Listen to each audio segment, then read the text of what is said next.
So after my first full year in real estate, I made $155,000 and it was dope.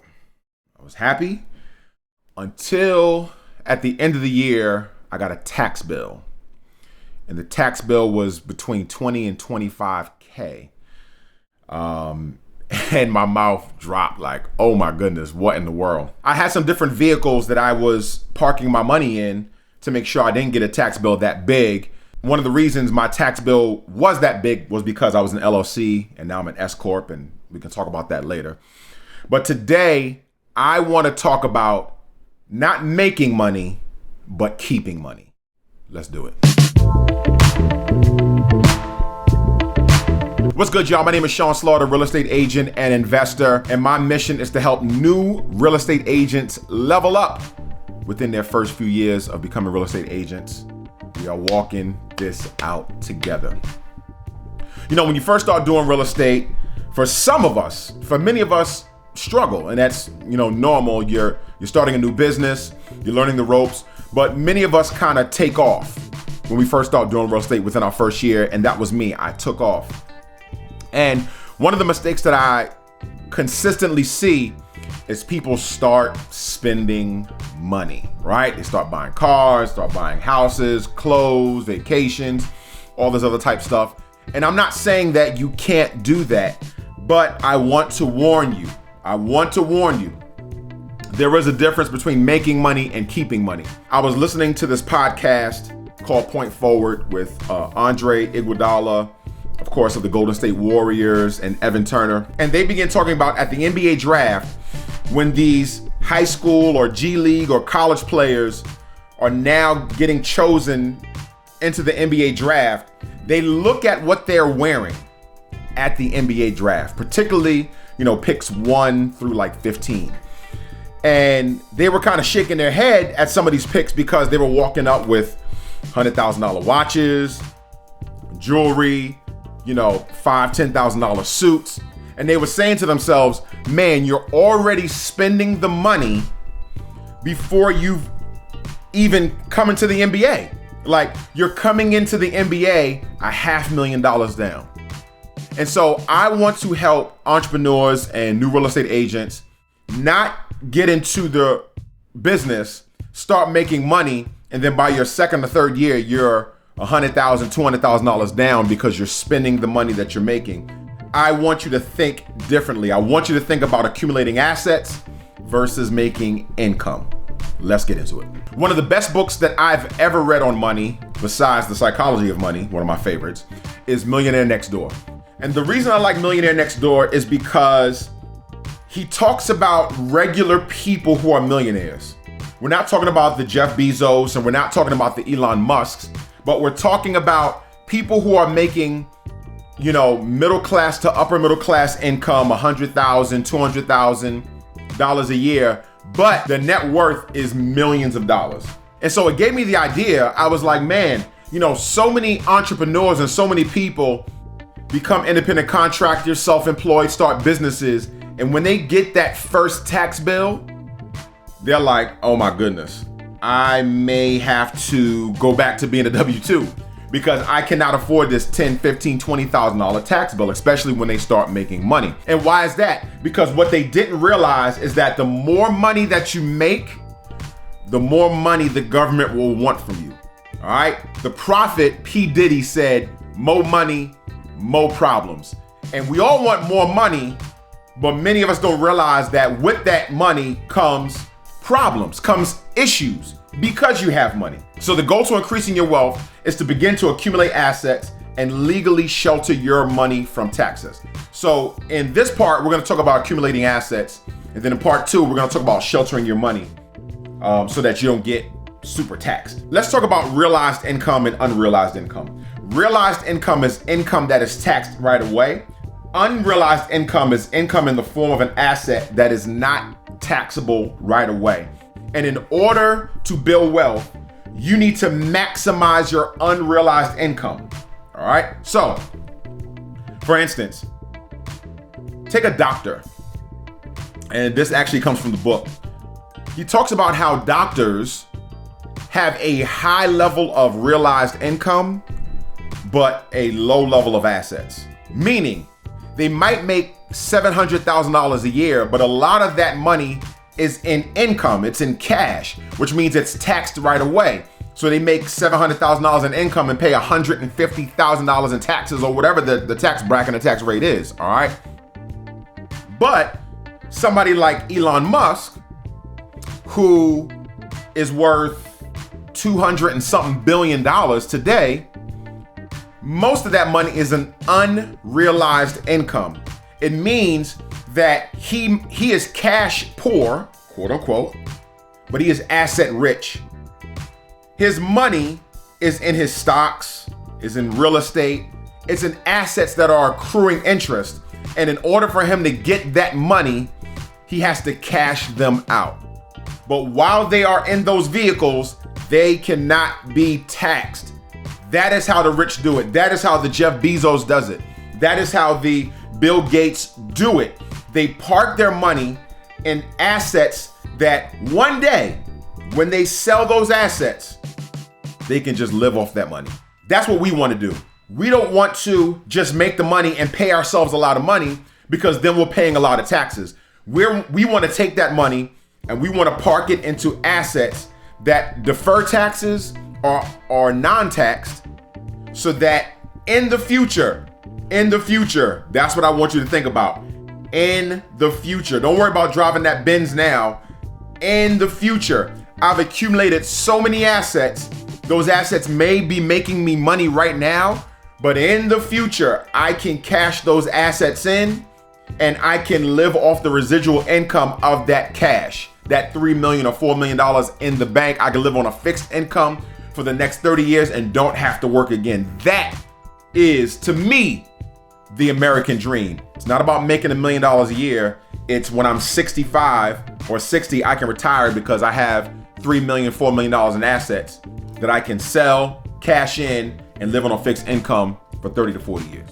Here are 7 ways that you can park your money into an asset so the government doesn't take it, and that you can eventually build wealth and cash out later.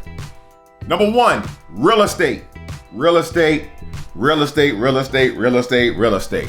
Love real estate. You want to become a millionaire? Think about it like this. Stop looking at the ball players that are making $25 million a year. Like, that's great. Like, LeBron James makes $25 million a year. Hopefully, though, he's taking that cash. Well, first of all, that cash is taxed. All right. So that salary that he makes, he's being taxed out of the wazoo.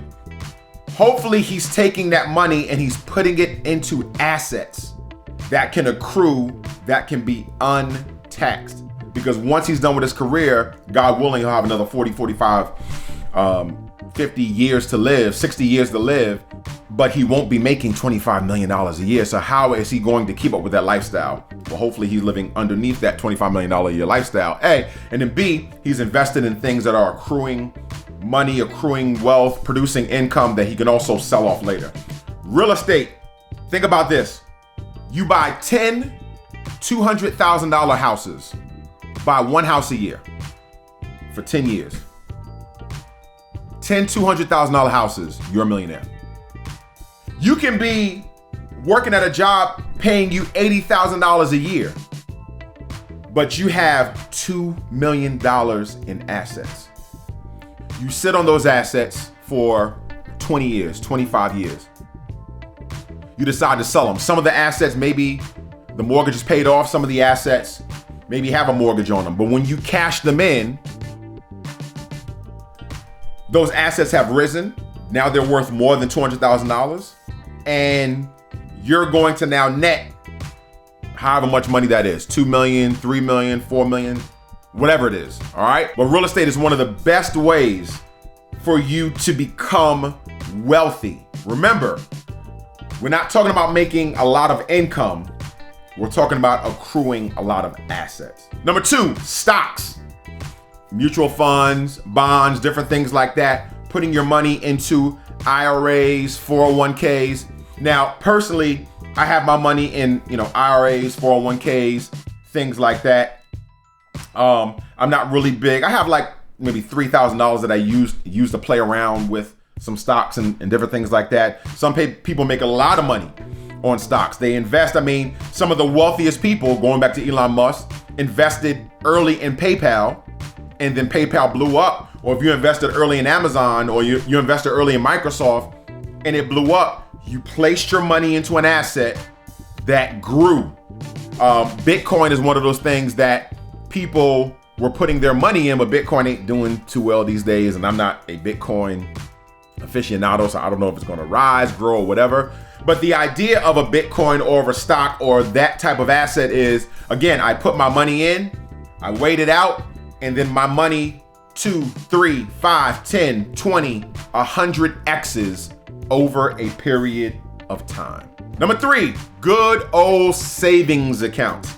You know, a lot of people, particularly those that write books, don't like savings accounts. Or they say, well, you know, if you have your money in a savings account, you can't be wealthy because that money should be used for investing. And I kind of agree with them, but I like savings accounts. I have my money in real estate. I have my money in mutual funds, but I also have some money in savings accounts, in high yield savings accounts that are accruing, 0.5% interest.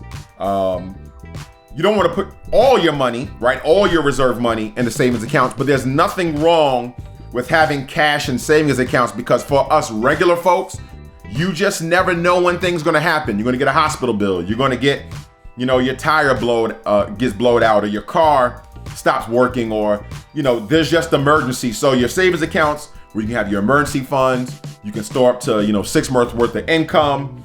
That's where you can, keep that type of money, saving money for vacation, keep that money in savings accounts and, accrue that little bit of interest. Number 4, CDs, or certificates of deposit.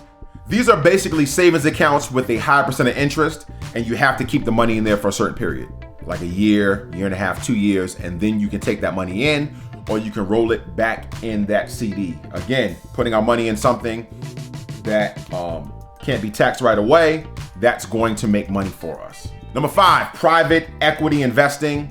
Many of us don't have privy to this, like I talked about with Elon Musk, where he invested in a new company and that company blew up.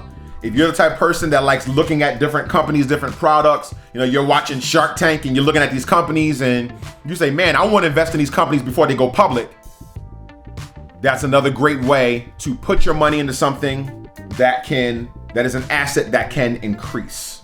Number 6, peer-to-peer lending. Now, this is a really, really powerful one.